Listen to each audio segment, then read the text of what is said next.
پھر اس کے بعد کابینہ سے اس کی منظوری لی اور ڈی کوڈ کروایا، اس کے بعد قومی سلامتی کمیٹی سے اس پر اعلامیہ جاری کروایا اور اس کی کاپی صدر پاکستان کو بھی اور چیف جسٹس آف پاکستان کو بھی بھیجی اور مطالبہ کیا کہ سپریم کورٹ اس پر تحقیقات کرے کہ امریکہ کس کو کہہ رہا ہے کہ عمران خان کو ہٹایا جائے اور کیوں ہٹایا جائے۔ ایک منتخب حکومت ہے، منتخب حکومت کو ہٹانے کی بات کی جا رہی ہے۔ پھر اس کے بعد ووٹ آف کانفیڈنس میں وہی لوٹے ہوتے ہیں جن کی کچھ دن پہلے امریکی سفارت خانے میں ملاقات ہوتی ہے، اس کے بعد وہ لوٹے ہو جاتے ہیں، سندھ ہاؤس میں منڈیاں لگتی ہیں۔ تو اس طرح تو پورے ہمارے جمہوری نظام کا بیڑا غرق کیا گیا اگر اس طرح سے نظام چلانا ہے تو۔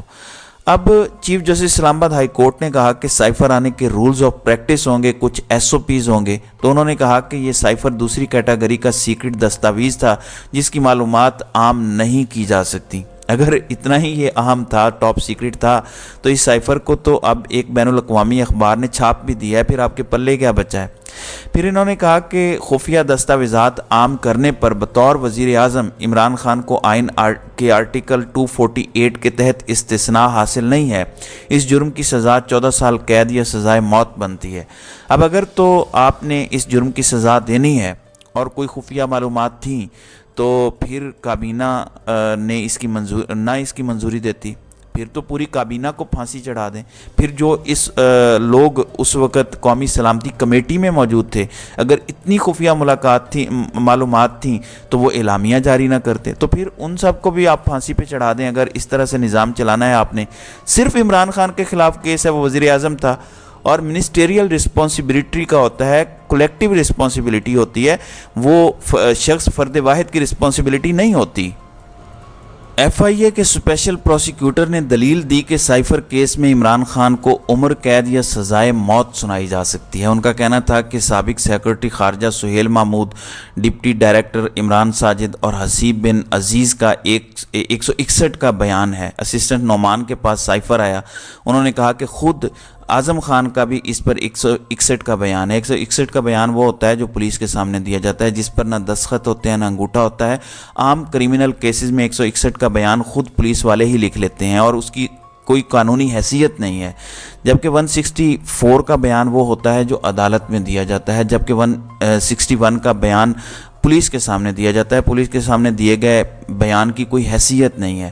اب اعظم خان کا جو حوالہ دیا گیا ہے وہ 164 کا نہیں ہے، وہ 161 کا ہے۔ ضمانت کی کہ 161 کی سٹیٹمنٹ کا نہ ذکر کیا جا سکتا ہے نہ اس کو پڑھا جا سکتا ہے، لیکن اسلام آباد ہائی کورٹ میں یہ سارا کچھ ہوا۔ یہ وہ کیس ہے جس میں 4 دن دلائل ہوئے، 12 دن فیصلہ محفوظ رکھنے کے بعد یہ درخواست خارج کی گئی ہے۔ اسپیشل پروسیکیوٹر نے کہا کہ اعظم خان کبھی بھی ملزم نہیں تھے بلکہ گواہوں کی فہرست میں تھے۔ اعظم خان کے لاپتہ ہونے کا مقدمہ تھانہ کوسار میں درج تھا۔ یہ حقیقت ہے کہ وہ لاپتہ ہوا اور لاپتہ ہونے کے بعد وہ واپس آیا، اس نے 161 کی سٹیٹمنٹ دی۔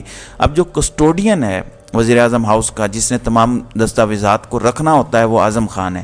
اب اعظم خان جو وہاں چوکیدار یا محافظ ہے، اس کو آپ ملزم نہیں رکھتے اور آپ ڈائریکٹ اس کو ملزم رکھتے ہیں جس کا کام دستاویزات سنبھالنا ہی نہیں ہے، ڈاکومنٹ سنبھالنا اس کا کام نہیں ہے عمران خان کا، ان کے خلاف مقدمہ درج کر لیا جاتا ہے۔ تو انہوں نے کہا کہ اعظم خان تفتیشی افسر کے سامنے آئے اور متعلقہ مجسٹریٹ کے سامنے بیان ریکارڈ کروایا، وہ کچھ دیر کے لیے پیس آف مائنڈ کی خاطر کہیں چلے گئے تھے۔ عدالت نے استفسار کیا کہ آپ کا بنیادی گواہ کون ہے، تو انہوں نے کہا کہ اعظم خان، اسد مجید، سہیل محمود ہمارے بنیادی گواہ ہیں۔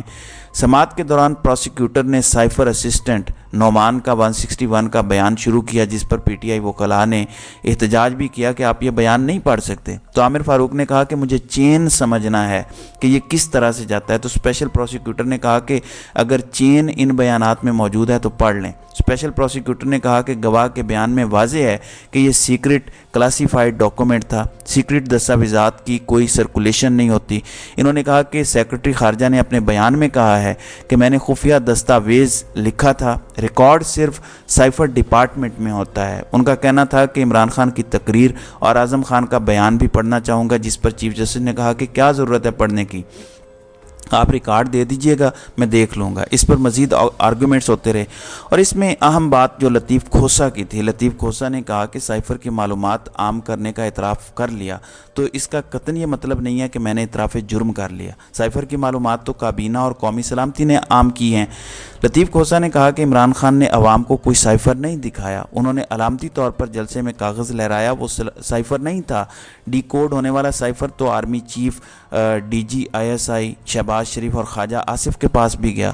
انہوں نے کہا اس پر تو سفارتی سطح پر احتجاج بھی کیا گیا، پھر کس بنیاد پر ہمارے خلاف یہ مقدمہ بنا کر بیٹھے ہیں اور کس بنیاد پر یہ چاہتے ہیں کہ اس مقدمے کو آگے چلایا جائے؟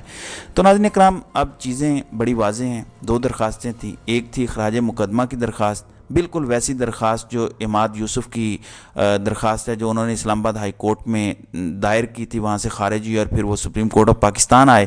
یہاں پر عمران خان کی درخواست بھی اخراج مقدمہ کی درخواست تھی کہ سائفر مقدمہ خارج کیا جائے، یہ مقدمہ بنتا نہیں ہے، جبکہ دوسری درخواست ان کی ضمانت کی درخواست تھی۔ ان دونوں درخواستوں پر عامر فاروق نے 12 دن فیصلہ محفوظ کیا اور اس کے بعد ان درخواستوں کو انہوں نے ڈسمس کر دیا۔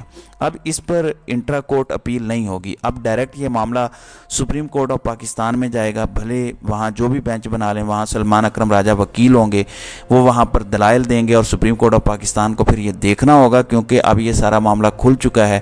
ہائی کورٹ میں اس کی اوپن سماعت ہوئی ہے، تو سپریم کورٹ میں ہو سکتا ہے کہ اس کی لائیو سماعت ہو سکتا ہے قاضی فائزی صاحب ڈائریکٹ اس کو سن لیں، ہو سکتا ہے وہ اعجاز الاحسن یا پھر جسٹس طارق مسعود کی سربراہی میں ایک بینچ بنائیں، جو مرضی ہو۔ لیکن یہ معاملہ ایسا ہے، میں نے آپ کو بتایا تھا کہ شہباز گل کیس میں عماد یوسف کی درخواست پر جمال خان مندوخیل نے فیصلہ جاری کیا۔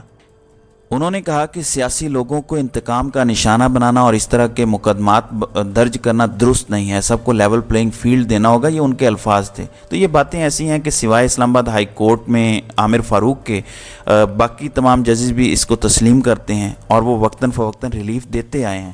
اب جب معاملہ آ گیا ہے سپریم کورٹ کا، تو الٹیمیٹلی وہاں سے ریلیف ملنا ہے اور یہ سائفر مقدمہ وہاں اڑ جائے گا۔ پاکستان تحریک انصاف کے وکلاء صرف یہ نہیں کہتے کہ ہماری درخواست منظور ہو جائے، انہیں پتا تھا کہ یہاں پر کیا کچھ ہو رہا ہے، کس طریقے سے تاریخ نہیں مقرر کی جاتی، ان کو پتا تھا کہ جان بوجھ کر فیصلے محفوظ کر کے فیصلے سنائے نہیں جاتے، یہ ساری چیزیں وہ جانتے تھے۔ ان کا مقصد تھا کہ آپ میرٹ پر ڈیسائیڈ کریں۔ توشہ خانہ میں بھی یہی ہوتا رہا کہ میرٹ ڈیسائیڈ نہیں ہوتا تھا اور واپس بھیج دیا جاتا تھا، تو کوئی فیصلہ نہیں ہوتا تھا جس کو سپریم کورٹ میں چیلنج کیا جاتا۔ اب یہاں میرٹ پر فیصلے آ چکے ہیں، دونوں فیصلے چیلنج ہو چکے ہیں عامر فاروق کے انٹرا کورٹ اپیل میں اسلام آباد ہائی کورٹ میں، اور یہ دو فیصلے ڈائریکٹ اب سپریم کورٹ آف پاکستان میں جائیں گے۔ اب اس پر مزید کیا ہوتا ہے، اس پر آئندہ ویڈیوز میں بات ہوگی۔ تو ناظرین کرام، آپ کی اس ویڈیو کے حوالے سے کیا رائے ہے؟ آپ اپنی رائے کا اظہار کامنٹ سیکشن میں ضرور کیجیے گا۔